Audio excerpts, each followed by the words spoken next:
Class 9 math chapter 5 introduction to Euclid's geometry exercise 5.1 question number 2 करेंगे। और exercise करने से पहले आप जो हमने इसका इंट्रोडक्शन वीडियो किया था वो ज़रूर देखें, क्योंकि हमने उसमें बेसिक कंसेप्ट अच्छे से इसका समझा है। अगर वो वीडियो आपको समझ में आएगा तभी आप एक्सरसाइज कर पाओगे। तो सबसे पहले आप जाकर प्लेलिस्ट में जाकर इंट्रोडक्शन का वीडियो जरूर देखें। तो क्वेश्चन नंबर 2 है, give a definition for each of the following term, are there other terms that need to be defined first, what are they and how might you define them। अब ये कह रहा है कि इनकी डेफिनेशन देनी है हमने, पैरेलल लाइंस की, परपेंडिकुलर लाइन की, line segment, radius of a circle और स्क्वायर। ठीक है, इन सब की डेफिनेशन हमने देनी है। और उससे पहले इसने पूछा है कि क्या कोई ऐसी टर्म भी हैं जिनकी डेफिनेशन हमें पहले से पता होनी चाहिए। Are there other term that need to be defined first. ठीक है, व्हाट आर दे, वो कौन सी टर्म है और उसको आप कैसे डिफाइन करोगे।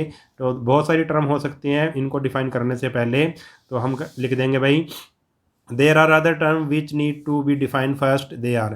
ठीक है, इनकी डेफिनेशन देने से पहले, ये जो करे हैं इनकी डेफिनेशन देने से पहले हमें कुछ और चीज़ों का भी पता होना चाहिए, डिफाइन होना चाहिए। जैसे कि सबसे पहले है भाई पॉइंट।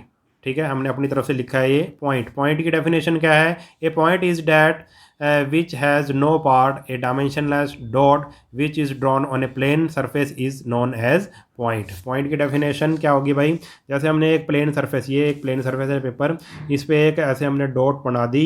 ठीक है, तो इसको ही हम क्या बोलेंगे, पॉइंट बोलेंगे। और पॉइंट की ना लेंथ होती, ना ब्रेड्थ होती, ना हाइट होती, ये एक डायमेंशन लेस है। ठीक है, पॉइंट क्या होता है, डायमेंशन लेस होता है, ना तो इसकी लेंथ होती, ना इसकी ब्रेड्थ होती, ना इसकी हाइट होती। तो point is that which has no part, जिसका कुछ भी नहीं है। ठीक है, ए डायमेंशनलेस डॉट है ये, which is drawn on a plain paper is plane surface is known as a point. अब उसके बाद प्लेन की डेफिनेशन देख लेते हैं। प्लेन क्या होता है, a plane is a flat two dimensional surface that extend in infinitely far. ठीक है, अब ये क्या है, ये एक प्लेन सरफेस है। जैसे हमने ये कागज ले लिया, ये एक प्लेन सरफेस है, इसमें क्या होती है, लेंथ और ब्रेड्थ होती है। ठीक है, नेक्स्ट है लाइन क्या होती है। Line can be defined as a straight one dimensional figure that has no thickness and extend endlessly in both direction. ठीक है, एक ये क्या होती है, लाइन क्या होती है, is defined as a straight one dimensional figure. ठीक है, ये एक वन डायमेंशनल फिगर होती है। ठीक है, इसमें वन डायमेंशन होती है ओनली लेंथ। ठीक है, इसकी ब्रेड्थ नहीं होती। और इसको दोनों तरफ हम क्या जितना मर्जी बढ़ा सकते हैं। ये आ गई हमारी लाइन की डेफिनेशन। ठीक है, और लाइन सेगमेंट भी बता सकते हैं। लाइन सेगमेंट क्या है, पार्ट ऑफ लाइन। ठीक है, पार्ट ऑफ लाइन, ये चलो आगे आ ही जाएगा, इसको हम करेंगे। ठीक है, तो हमने पॉइंट की, प्लेन की और लाइन की डेफिनेशन हमने कर ली। अब हम करेंगे पैरेलल लाइंस की डेफिनेशन, जो इसने क्वेश्चन में दिया था। परपेंडिकुलर लाइन क्या होती है, लाइन सेगमेंट क्या होता है, रेडियस ऑफ ए सर्कल और स्क्वायर। तो सबसे पहले पैरेलल लाइन की डेफिनेशन क्या होगी, the lines in the same plane that are at equal distance. Line क्या होंगी, सेम प्लेन्स में होंगी और उनके बीच का डिस्टेंस हमेशा इक्वल रहेगा from each other and never meet are called parallel line. और वो आपस में कभी भी इंटरसेक्ट यानी कि मीट नहीं करेंगी। तो बता देता हूँ कैसे। जैसे कि ये एक प्लेन ले लिया मैंने। ठीक है, इस कागज़ को हमने एक प्लेन मान लिया है और दो लाइंस हमने ले ली। ठीक है, दो लाइंस ऐसी ली हैं। ठीक है, उनके बीच का डिस्टेंस हमेशा, जो परपेंडिकुलर डिस्टेंस है वो हमेशा क्या रहेगा, सेम रहेगा। ये वाला डिस्टेंस यहाँ से लेके यहाँ तक और यहाँ से लेके यहाँ तक, चाहे इनको कितना भी आगे बढ़ा लो, इनका डिस्टेंस हमेशा सेम ही रहेगा। और ये कभी भी एक दूसरे को कट नहीं करेंगी, कभी भी एक दूसरे को इंटरसेक्ट नहीं करेंगी, चाहे दोनों तरफ आप जितना मर्जी इनको बढ़ा लो। यही लाइन की क्या है, डेफिनेशन है। द पैरेलल लाइन की डेफिनेशन है, the line in the same plane that are at equal distance, ये इक्वल डिस्टेंस पे रहेंगी। ठीक है, कभी भी इनका डिस्टेंस कम ज़्यादा नहीं होगा, इक्वल रहेगा फ्रॉम ईच अदर, एक दूसरे से। And never meet are called, meet का मतलब कभी भी वो एक दूसरे को कट नहीं करेंगी, इंटरसेक्ट नहीं करेंगी। ऐसे नहीं होगा कि एक लाइन ऐसे है और एक लाइन ऐसे है तो आगे इसको बढ़ाएंगे, जब इसको बढ़ाएंगे, ये बढ़ाएंगे तो यहाँ पे ये कट कर देगी। ठीक है, तो इस तरह से कभी नहीं होगा। पैरेलल लाइन का डिस्टेंस हमेशा सेम रहेगा दोनों के बीच का और वो कभी भी आपस में इंटरसेक्ट नहीं करेंगी। अब आगे डेफिनेशन परपेंडिकुलर लाइन की। Perpendicular line are line that intersect at a right angle.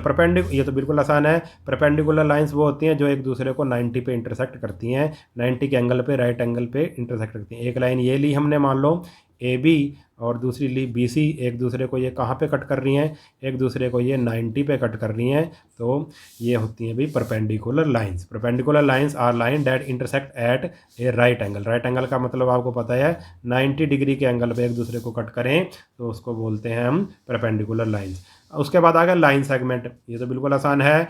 A part या फिर पोर्शन भी कर सकते हैं। ए portion of a line with two and point is called line segment.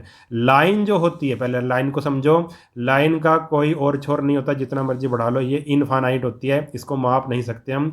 मगर जो लाइन सेगमेंट होता है वो इसका कोई पार्ट होता है। जैसे हमने इतना पार्ट ले लिया ए बी, इसको हम मेज़र भी कर सकते हैं और उसके 2 एंड पॉइंट होते हैं। ठीक है, ये ले लिया हमने ए बी और इसके 2 एंड पॉइंट हैं, ये पॉइंट ए है, ये पॉइंट बी है। इसको हम माप भी सकते हैं, मेज़र भी कर सकते हैं। तो इसको ही हम, ये क्या है, लाइन सेगमेंट क्या है, किसका पार्ट है, लाइन का एक पार्ट है।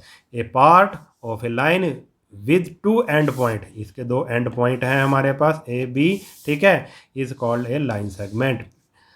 फोर्थ है radius of a circle. Radius of a circle को कैसे डिफाइन करेंगे, a radius of a circle is any of the line segment from its centre to its perimeter.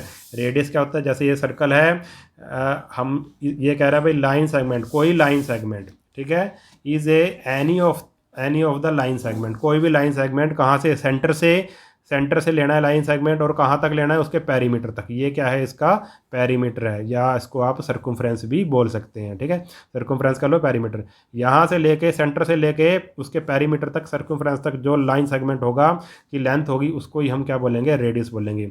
वो ऐसे भी हो सकता है, ठीक है, यहाँ से लेके यहाँ तक, सेंटर से लेके सर्कमफ्रेंस तक, सेंटर से लेके सर्कमफ्रेंस तक, ये भी रेडियस है, ये भी रेडियस है, ये भी रेडियस है, ये भी रेडियस है, ये भी रेडियस है, ये भी रेडियस है। ठीक है, तो ये सारे जो लाइन सेगमेंट होंगे, कहाँ से, सर्कल के सेंटर से लेकर उसके पेरीमीटर तक, यानी कि सर्कमफ्रेंस तक, उसको ही हम रेडियस ऑफ सर्कल बोलेंगे। Radius of a circle is any of the line segment from its centre to its perimeter. अब आ गई बारी स्क्वायर की। एक क्वाड्रिलेटरल, स्क्वायर क्या है, एक क्वाड्रिलेटरल है जिसकी 4 साइड्स होती हैं। क्वाड्रिलेटरल क्या होता है, जिसकी 4 साइड्स होती हैं। In which all 4 angle are right angle and 4 sides are equal is called square. ठीक है, स्क्वायर क्या होता है, एक क्वाड्रिलेटरल होता है जिसका हर एक एंगल क्या होता है, राइट एंगल होता है, 90 का होता है, और जिसकी हर एक साइड क्या होती है भाई, इक्वल होती है, उसको हम क्या बोलते हैं, स्क्वायर बोलते हैं। सभी साइड्स इक्वल हैं और सभी जो एंगल हैं, 4 एंगल हैं, 1 2 3 4, वो 90 के होते हैं, तो इसको बोलेंगे हम square. A quadrilateral in which all the 4 angles are right angle and 4 sides are equal is called a square. ठीक है, तो इस वीडियो में हम इतना ही करेंगे। अगर वीडियो आपको अच्छा लगा है तो चैनल को सब्सक्राइब कर लेना और वीडियो को अपने सभी दोस्तों के साथ शेयर जरूर कर देना। मिलते हैं नेक्स्ट वीडियो में, तब तक के लिए नमस्कार।